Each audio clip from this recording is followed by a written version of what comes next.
তৃণমূলের বিজয় উল্লাস। কালীগঞ্জে তৃণমূলের বিজয় মিছিল থেকে বোমা ছোড়ার ফলে 10 বছরের একটি বাচ্চা মেয়ের মৃত্যু। জানা গিয়েছে, গণনা চলাকালীন কালীগঞ্জের মোলান্দি গ্রামে তৃণমূলের বিজয় মিছিল থেকে ছোড়া সকেট বোমায় প্রাণ হারালো 10 বছরের তামান্না খাতুন, চতুর্থ শ্রেণীর ছাত্রী সে। এই ঘটনায় বিধায়ক নওশাদ সিদ্দিকীর প্রতিক্রিয়া।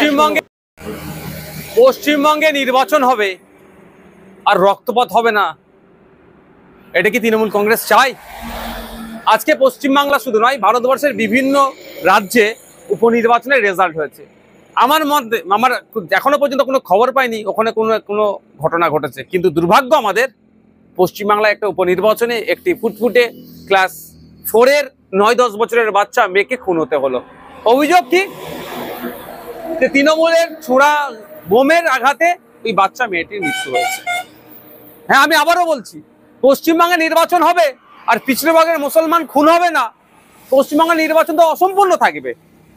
মুসলমানদের শিক্ষাতে ক্রমশ পিছিয়ে রাখার কারণ এটাই তো, মারামারি করবে, হানাহানি করবে, মরবে, মারবে, জেল খাটবে, ধ্বংস হবে। এই জন্যই মুসলমানকে রেখেছে, ভোটার হিসাবেই রেখেছে। মারামারি করার জন্য লাঠিয়াল হিসাবে বানিয়ে রেখেছে, মানুষদেরকে করার চেষ্টা করছেন।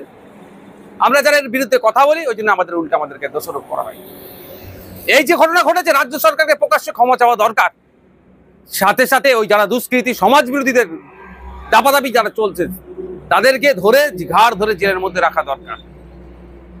আমি ওই পরিবারকে সমবেদনা জানাই এবং গভীর উদ্বেগের সাথে বলছি, আমার পশ্চিমবাংলা কোন দিকে এগিয়ে যাচ্ছে।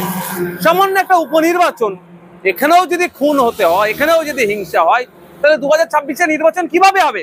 ইলেকশন কমিশন অফ ইন্ডিয়া কি করছে? সম্পূর্ণরূপে পশ্চিমবাংলায় শান্তিপূর্ণ নির্বাচন করতে ব্যর্থ হয়েছে। আমি আশা করবো এর থেকে শিক্ষা নিয়ে আগামী দিনে 2026 নির্বাচন আসছে, শান্তিপূর্ণভাবে নির্বাচন করবে। ব্যুরো রিপোর্ট, নিউজ দিগন্ত বার্তা।